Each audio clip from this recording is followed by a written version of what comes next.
Far Cry 7 is quietly in the works, and it's not really the way that we're used to. We've been hearing a lot of credible leaks and rumors that Far Cry 7 might completely shake up the Far Cry formula that's honestly been riding the series since Far Cry 3.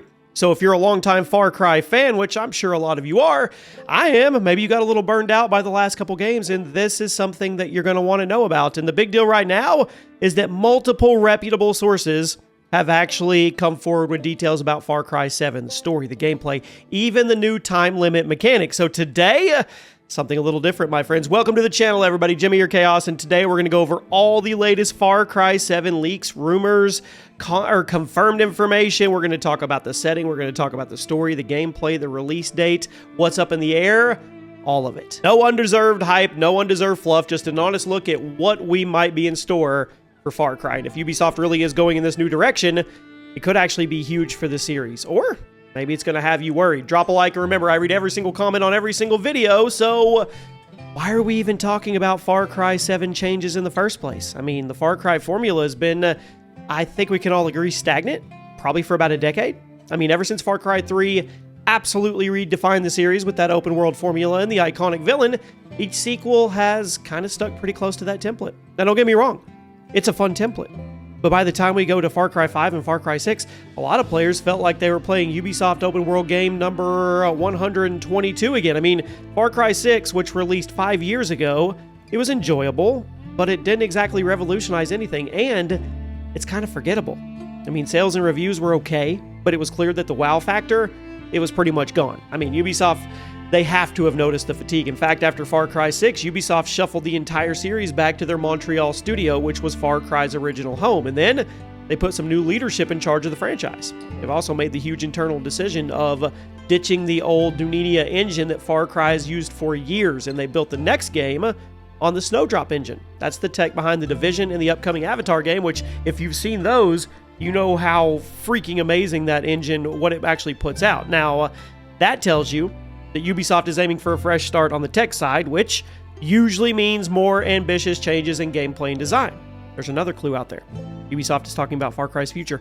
Ubisoft CEO himself, actually not too long ago, said that the goal for the future Far Cry games is to bring the multiplayer aspects more predominantly. So, in other words, they want Far Cry to be something that you play, you keep playing with friends, and not just a solo open-world checklist. Now, that lines up with reports that Ubisoft has 2 Far Cry projects in development right now. We have a mainline single-player or story-driven Far Cry 7, and then we have a standalone multiplayer Far Cry game that, I know, maybe you like it, maybe you don't, is going to have that extraction shooter style. Now, originally, these might have even been one single project, but rumors say they started as one game codenamed Talisker before splitting into completely separate titles. So why does that matter? Well, it shows that Ubisoft is actively trying to reinvent Far Cry. I mean, the series formula of take outposts, climb towers, fight a big crazy villain, it's pretty predictable. Then again, there's probably some Far Cry fans on this video that say, I'm okay with that. But, I mean, I don't know. The recent strategy of chasing trends, you got Battle Royale, hero shooters, you name it, hasn't exactly worked out that well for him. And a lot of those projects have either stumbled or been canceled outright. So Far Cry 7, it seems like Ubisoft needs to break that cycle, that formula, that trend chasing, try something new. Now, let's get into the fun stuff. Let's get into the meat of it. What do we actually know or strongly suspect about Far Cry 7? This is all the stuff from reputable sources. So the most important source so far has been Insider Gaming's Tom Henderson, who I'm on board with all the time. I mean, this dude has been around forever, has a great track record. I've known him for over a decade, and he also has a good track record with Ubisoft leaks. And according to Henderson's reports, which have been echoed by other outlets, Far Cry 7 is in development at Ubisoft Montreal right now, and it's under the codename Project Blackbird. Now, Ubisoft hasn't officially announced it yet, but internally, the game was originally aiming for a fall 2025 release. Yeah, that didn't happen. Of course it didn't. And word is it got pushed back to the end of 2026. And that may not happen. We don't know yet, but we'll talk about that more down the road. The biggest leak detail, and the one that's getting all the hype, is about the story and the structure of the actual game. So if these reports are accurate, they're not confirmed, Far Cry 7's campaign will completely be different from previous game and how it unfolds. The premise is, your player character's family gets kidnapped by a conspiracy cult. Now, the cult is reportedly called the Sons of Truth, at least in the early storyboarding drafts. And they have been performing hallucinogenic experiments on animals and children. So, pretty dark stuff. Sounds like the villains this time might actually be something next level. So, the protagonist, as your goal is to rescue your family members from the cult. But here's the kicker. Here's where things change.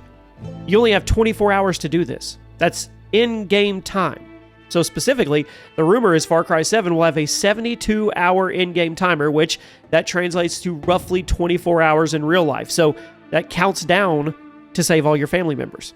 The game will supposedly literally show this timer via your character's wristwatch in-game, constantly ticking down, impressing you. I know, it sounds crazy for a Far Cry game. It kind of is. That's a massive change to the formula, but it's pretty cool. I mean, traditionally, you get to roam at your own pace, no urgency. This will be completely different. Then there's a few other details around this, that Far Cry 7 is being described as having a non-linear story structure, so that means you could actually tackle the rescue missions for your family in any order you choose, and the story will adapt to that. You don't necessarily have to follow a set sequence, which is pretty different from the usual Far Cry campaign where you generally clear regions one by one. It's on the rails. All those campaigns are on rails. They are. So this could be interesting. And it's said that not all your family members are guaranteed to survive. So if you run out of time or you choose to rescue them in a certain order, some might actually be killed because of your choices. And the game won't necessarily force a fail state on you the second timer hits 0. Instead, it could actually result in an ending where you didn't save everybody. But I guess their idea here is if you want the best ending, or you want the 100% completion ending, you're going to have to rescue them all within the time frame. And that almost gives me a little bit of Dead Rising vibes there. Ticking clock, you might not be able to do everything in one go. So in Far Cry's case, it's not clear if you literally get a game over when the time's up, or you get some kind of narrative conclusion. But one report did say failing to save them all in the time would give you a game over or a bad ending. The timer is also reportedly pausable when you're in the safe houses. So that suggests that you'll have certain areas where you can regroup without actually having the clock ticking and to get intel on what your family members are. The game, it's said to introduce this new interrogation mechanic. You capture enemies, you question them for clues. So sometimes they'll give you useful information. Other times, they might lie or even try to escape, so you always are going to get something different. It's not going to be a straightforward answer, and that's going to add some unpredictability to it, which is cool too. So, I mean, we've got a core story, we've got structures, but we've also got gameplay changes that have been leaked, and it kind of backs up the idea of Far Cry 7 being something new. So since the game is being built on the Snowdrop Engine now, goodbye Dunia, the devs are overhauling the feel of movement combat. Reports are saying that Far Cry 7 will include more modern FPS mechanics. You'll have tactical sprint, sliding, vaulting, and all that stuff. I mean, things you might expect in a game like Call of Duty or Apex, but which Far Cry hasn't really had in a fluid way ever.